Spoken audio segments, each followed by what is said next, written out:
Suamiku pewaris utama. Bab 144. Ternyata menggoda. Untuk hari ini, aku dan istriku juga pengawalnya, akan tinggal di perkemahan saja. Sedangkan masalah pencarian tersebut terserah kalian mau bagaimana. Ucap Hendy panjang lebar dan menyerahkan sepenuhnya masalah itu pada mereka. 1 minggu kemudian, jutaan tanaman herbal berbagai jenis telah berhasil didapatkan. Bahkan tanaman yang sudah dianggap punah pun bisa ditemukan di pedalaman hutan pegunungan M tersebut. Hari ini, di langit Pulau K, terlihat 4 helikopter Super Puma dan 1 Airbus Puma sedang mengudara di angkasa, membawa bahan-bahan herbal yang telah didapatkan dan dibawa ke Kota Emas. Setelah sampai, baru kembali lagi ke pulau itu, dengan membawa persediaan bahan bakar yang cukup, termasuk juga bahan makanan serta obatan-obatan, yang siap untuk dimakan atau digunakan oleh mereka, termasuk buat suku terasing itu. Tak lupa pula Hendy juga memerintahkan pada para pilot tersebut, untuk membawa peralatan pertanian, termasuk peralatan berburu untuk suku terasing itu. Hendy berencana membuat suku yang hampir punah tersebut, untuk tinggal di satu tempat saja, dan secara berangsur mengubah mereka menjadi manusia yang berbudaya, tapi tidak melupakan jati diri mereka. Setelah semuanya selesai, baru keesokan harinya, Hendy dan rombongannya, berencana akan bertolak kembali ke Kota Emas, dan melakukan aktivitas seperti biasanya. Pagi itu, di dalam tenda terbuka, yang menghadap sumber mata air tak jauh dari tenda, Hendy dan Ivory, terlihat sedang duduk berdua, sambil berbincang-bincang tanpa pengawalan. Tapi walau demikian, para pengawalnya tetap bersiaga, termasuk juga Hans si pengawal pribadinya itu, walau dari jarak jauh, dia tetap setia mengawasi tuannya tersebut. Sudah seminggu kita berada di hutan pedalaman ini. Rindu rasanya untuk pulang, Pak. Ucap Ivory membuka pembicaraan. Papa juga demikian. Tapi karena ingin menyemangati Dewa Obat dan Govin, maka kita berada di sini. Menurut Papa, itu termasuk tanggung jawab kita pada anak buah. Jawab Hendy membenarkan pendapat dari istrinya itu. Mama bukan mengeluh tentang itu, Pak. Cuma kangen saja dengan rumah kita itu. Biasalah. Ujarnya sambil memberi kode pada suaminya. Hahaha. Apa mama tak malu di tempat terbuka seperti ini mau melakukannya? Respon Hendy geli hingga tertawa terbahak-bahak, tidak seperti biasanya. Ah papa nih. Bukan itu maksud mama. Respon Ivory kesal. Jadi, jawab Hendy berniat menggoda istrinya. Menyebalkan. Baik mama kembali saja ke tenda dan sembunyi di sana. Ucap Ivory pura-pura merajuk. Eits, jangan. Papa cuma bercanda kok. Respon Hendy ketakutan jika ditinggal oleh istrinya itu. Entah mengapa suasana pegunungan yang sejuk dan asri itu, membuat hati Hendy menjadi tenang dan tentram. Walau oleh orang suku terasing, tempat tersebut dikatakan panas. Tapi bagi Hendy itu biasa saja, malah terasa sangat sejuk sekali. Apa tidak sebaiknya kita buat tempat peristirahatan di tempat ini ya? Ucap Hendy tiba-tiba. Melontarkan pertanyaan pada Ivory yang tidak masuk akal. Mama tidak mau. Tidak setuju dan menolak. Respon Ivory di luar dugaan, dan spontan saja. Kenapa? Ucap Hendy keheranan. Apa kurangnya villa kita itu, Pak? Bukanlah udaranya juga sejuk? Jawab Ivory malah balik bertanya. Iya sih, tapi kan. Sambut Hendy kehabisan kata-kata. Pokoknya mama tidak setuju. Titik. Bantah Ivory sangat tegas sekali. Kalau begitu ya apa boleh buat? Respon Hendy tidak terlalu kecewa. Kalau papa mau juga membuat tempat peristirahatan di sini, itu terserah papa. Tapi kalau dijadikan destinasi utama, mama tetap tidak setuju. Lagi pula, pegunungan ini termasuk hutan lindung. Jadi tidak mungkin pemerintah akan memberi izin pada kita untuk membangun apa-apa di sini. Lagian apa papa lupa? Kalau sekedar untuk mencari udara yang nyaman, bukankah sudah ada kota Teluk Berlian itu, Pak?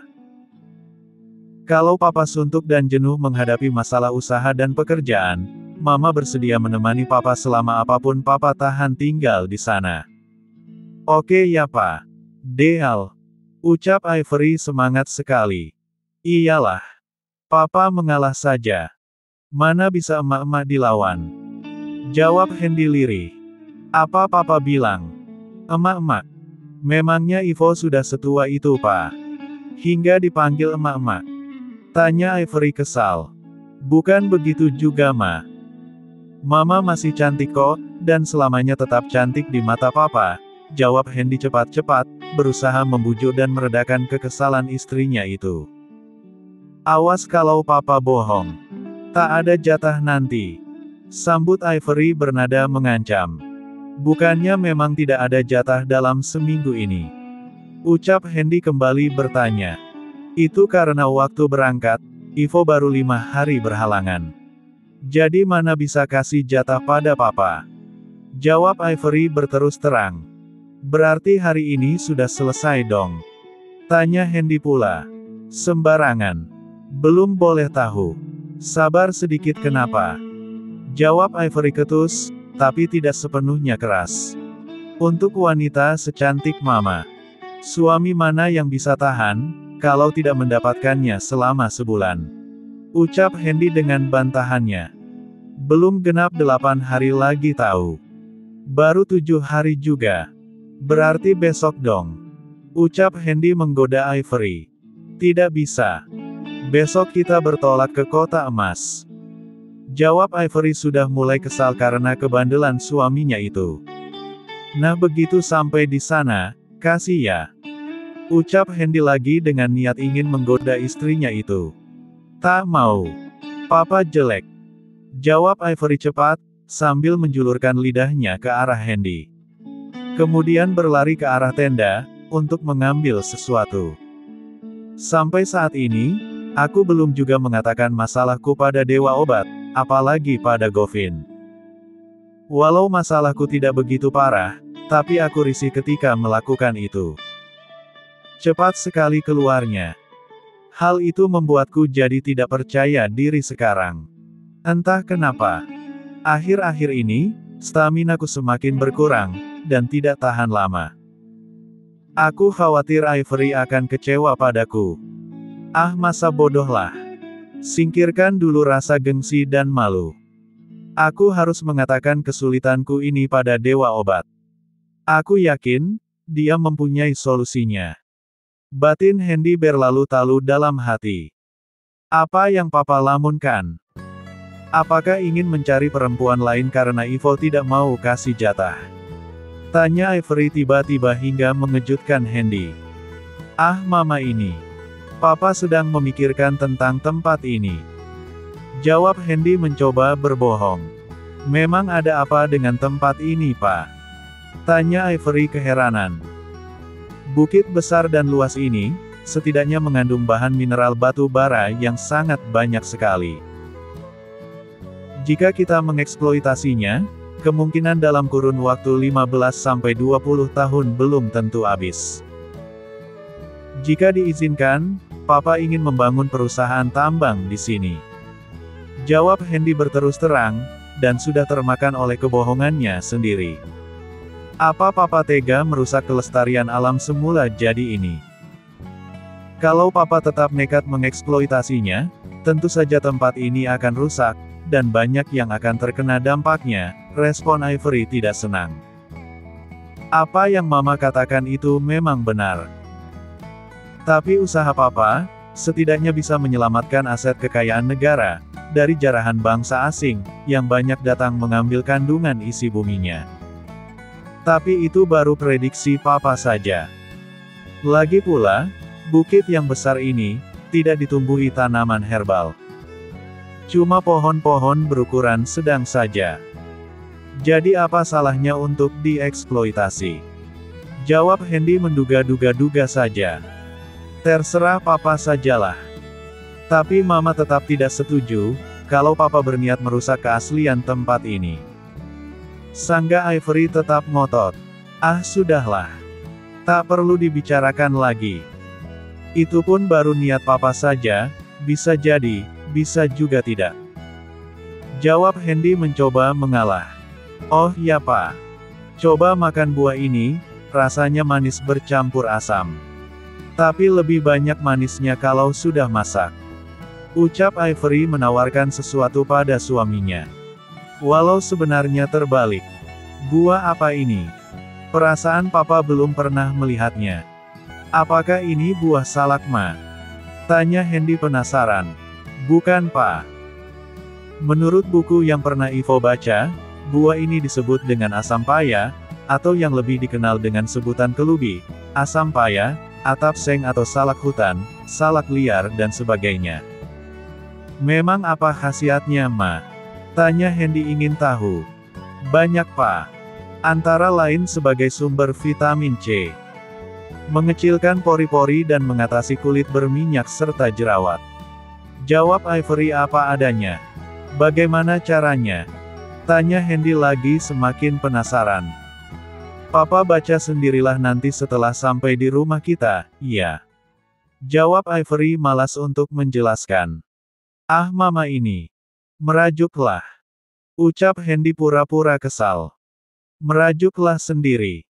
Respon Ivory menjengkelkan. Hap. Kata Ivory memberi kode, sambil menyuruh Hendy untuk membuka mulutnya.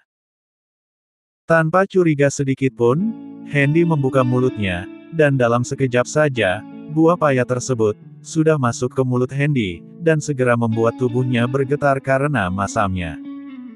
Masam. Reaksi Hendy seperti ingin memuntahkan buah paya dari mulutnya.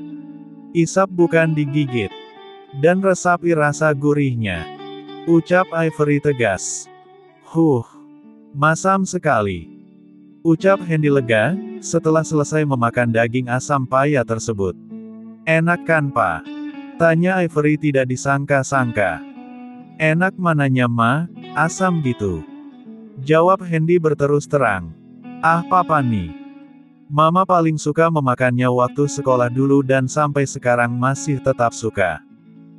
Ucap Ivory bercerita. Memang begitu ya ma? Tanya Hendy penasaran. Ya memanglah. Jawab Ivory bernada kesal. Tunggu sebentar. Katakan di mana kau mendapatkan buah itu. Tanya Hendy ingin tahu.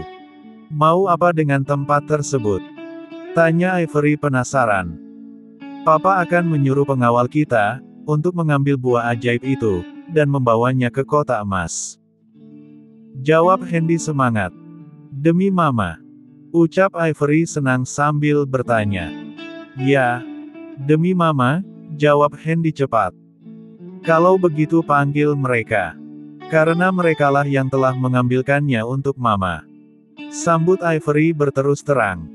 Hans. Panggil Dewa Obat juga Govin kemari. Perintah Hendy tegas. Baik Tuan Besar.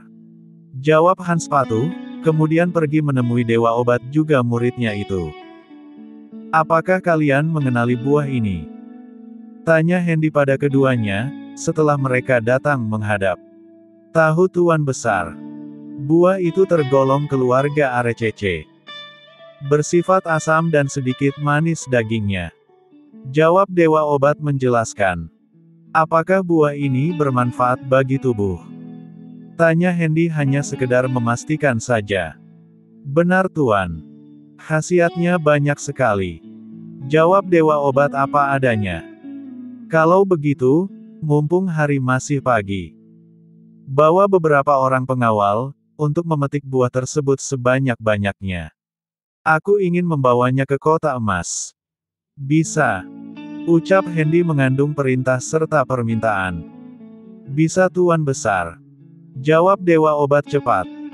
Perintah Hendy pagi tadi, benar-benar dilaksanakan oleh anak buahnya. Buah asam paya, yang diperintahkan untuk dicari, sekarang telah terkumpul dalam jumlah banyak. Ivory yang melihat itu dibuat melongo, dan sungguh tidak menyangka, bahwa Dewa Obat benar-benar mencari buah tersebut untuk dibawa ke kota emas. Buah sebanyak itu, mau dibuat apa Dewa Obat? Tanya Ivory kebingungan. Nyonya besar tenang saja. Buah tersebut sangat banyak manfaatnya, bahkan mungkin tidak akan cukup jika dibuat menjadi obat. Jawab Pai Zuxian enteng. Benarkah begitu Paman Xian? Tanya Ivory penasaran. Benar Nyonya besar. Lihat dan perhatikan, apa yang akan Paman buat terhadap buah yang banyak ini, jawab Dewa Obat yakin sekali. Baik. Akan aku tunggu hasilnya, respon Ivory senang. Kemudian berjalan ke arah suaminya, untuk menanyakan sesuatu. Hari pun cepat berlalu. Kini jam sudah menunjukkan pukul 7 malam. Seperti biasanya, Hendy mengumpulkan seluruh petinggi pengawalnya, untuk sekedar berbincang-bincang saja, dan biasanya sampai menjelang pukul 10 malam, baru membubarkan diri. Keesokan harinya. Seperti yang telah direncanakan oleh Hendy. Helikopter akan datang sekitar pukul 10 pagi, atau paling lambat pukul 10.30 menjelang siang. Tapi kali ini, apa yang direncanakan tidak sesuai harapan. Helikopter yang sedari tadi ditunggunya, tidak kunjung sampai juga. Kejadian itu tentu saja membuat Hendy bertanya-tanya ada apakah gerangan. Kenapa sampai pukul 11? Helikopter tersebut belum datang juga. Kesal dengan hal tersebut, Hendy memutuskan untuk menghubungi pilot dan krunya. Tapi belum juga dia menyentuh alat komunikasi, dari kejauhan terdengar suara menderu seperti bunyi pesawat terbang. Dan benar saja. 6 helikopter cukup besar, yang salah satunya berisi banyak penumpang. Terlihat sedang menuju ke arah perkemahan itu.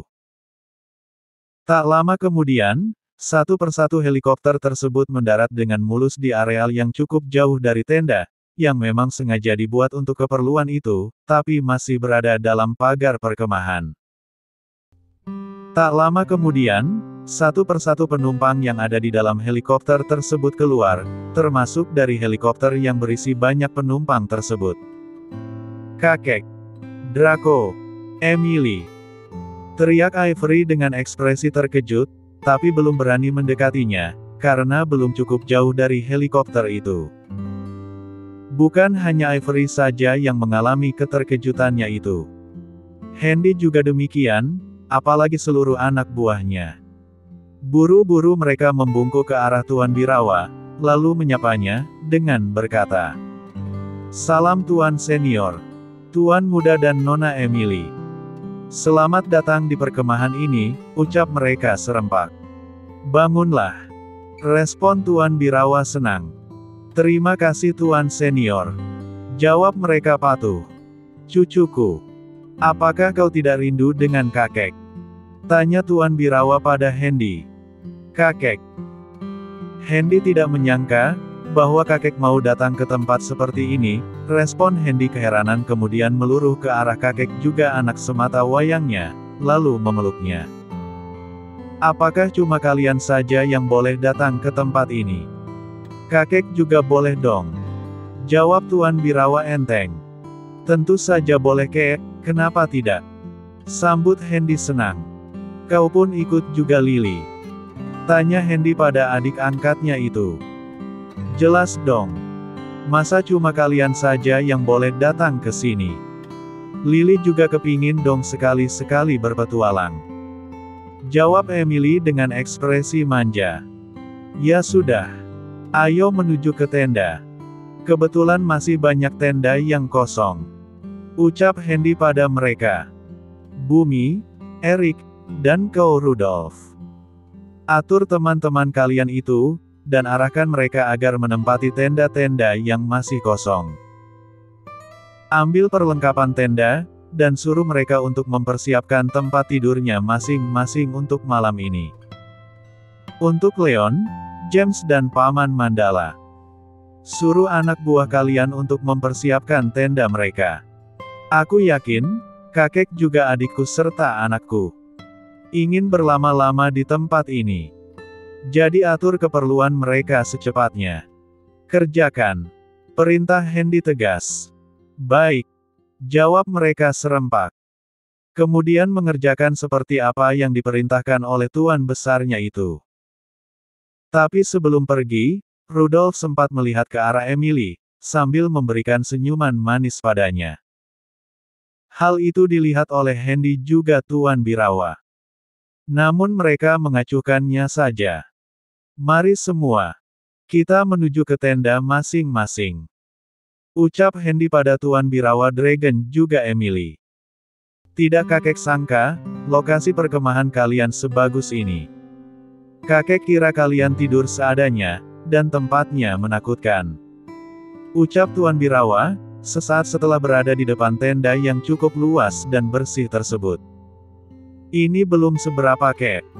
Tak jauh dari sini, ada sumber mata air yang berasal dari gunung di sebelah sana. Airnya cukup bersih dan menyegarkan. Jawab Hendy cepat seperti sedang membanggakan sesuatu pada kakeknya.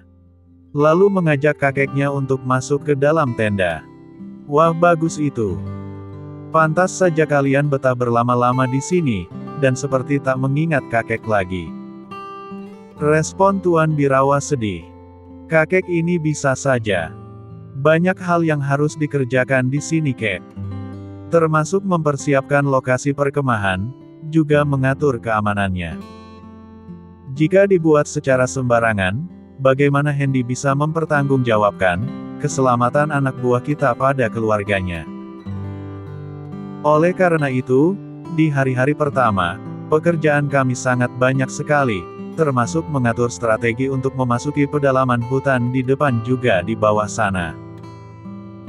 Setelah melalui perjuangan keras dan melelahkan, barulah terbentuk areal perkemahan yang cukup besar juga aman ini. Begitulah kayak penderitaan kami selama di sini. Ucap Hendy apa adanya. Jadi apa rencanamu selanjutnya? Apakah hari ini atau besok kalian akan memasuki hutan di bawah sana lagi? Tanya Tuan Birawa enteng saja. Sebenarnya hari ini kami akan bertolak kembali ke Kota Emas. Tapi tidak disangka, kalian malah datang menyusul kemari. Jawab Hendy berterus terang. Jadi, kedatangan kami tidak diharapkan, tapi malah mengacaukan rencana kalian. Begitu. Respon Tuan Birawa sedikit kurang senang. Bukan begitu juga kek. Jawab Hendy tidak enak hati. Karena kalian sudah datang jauh-jauh kemari, maka Hendy harus menyusun rencana baru, agar kedatangan kakek juga yang lain tidak sia-sia. Ucap Hendy semangat. Kalau begitu, hari ini kakek ingin masuk lebih dalam ke hutan sana. Kakek ingin berpetualang seperti yang ada di televisi itu. Ucap Tuan Birawa enteng saja. Kalau hari ini mungkin tidak bisa kek. Entah besok pagi. Jawab Hendy apa adanya. Ya terserah kau sajalah. Kakek ngikut saja apa katamu. Ucap Tuan Birawa sedikit kecewa. Lalu mengajak Hendy untuk keluar dari dalam tenda. Waktu pun terus berlalu. Kini hari sudah menjelang malam. Tepat pukul 7.30 malam itu dan setelah makan, Hendy dan Tuan Birawa, serta bawahannya, termasuk juga James dan gurunya, kembali berkumpul di bawah tenda, yang memang sengaja dibuat untuk tempat mengatur strategi dan rencana. Dalam pertemuan yang cukup meriah itu, Hendy yang lebih banyak menjadi pembicaranya. Banyak yang Hendy bicarakan waktu itu, termasuk rencananya, yang ingin membuat suku terasing di pulau tersebut, menjadi bagian dari perlindungan serta pembinaan Birawa Group. Selain membicarakan itu, Hendy juga mengutarakan maksudnya, di mana dia ingin mendirikan perusahaan tambang batu bara, di bukit tempat tenda mereka berdiri itu. Ada yang setuju, tapi banyak juga yang menolak rencana tersebut termasuk Pai Zuxian, Govin juga Adiwilaga apalagi Abi Chandra tersebut. Tuan Birawa masih ragu-ragu, apakah setuju atau tidak. Karena pertimbangan tempat itu, termasuk cagar alam dan hutan lindung, yang seharusnya dilindungi serta dilestarikan. Mendapat masukan seperti itu, akhirnya Hendy mengalah dan membatalkan rencananya itu. Sebagai gantinya, Hendy berniat ingin menjadikan tempat tersebut sebagai pangkalan, atau pos dalam menjalankan misi, untuk mendapatkan bahan obat-obatan herbal di hutan tersebut. Bagaimana ceritanya suku terasing yang konon sangat ditakuti oleh orang luar, bisa dibuat tunduk kepada kalian? Tanya Tuan Birawa penasaran. Ini semua berkat Paman Abi melalui Cenayang Balboa. Mereka menganggap bahwa Paman Abi sebagai dewa leluhur mereka. Jawab Hendy apa adanya. Hahaha. Bagaimana bisa? Respon Tuan Birawa keheranan. Begitulah kenyataannya, Kek. Jika mereka berdua tidak ada terutama Paman Abi, mungkin sudah terjadi pembunuhan besar-besaran waktu itu.